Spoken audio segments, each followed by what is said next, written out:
Onion paste వేగిపోయింది. ఉప్పు, కారం, పసుపు, అల్లం వెల్లుల్లి పేస్ట్ వేసాం. ఇప్పుడు చేప ముక్కలు వేసుకోవాలి.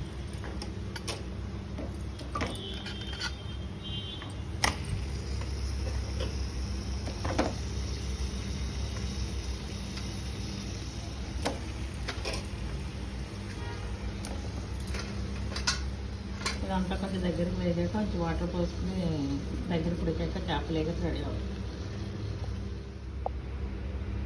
చేపలు ఎగరు,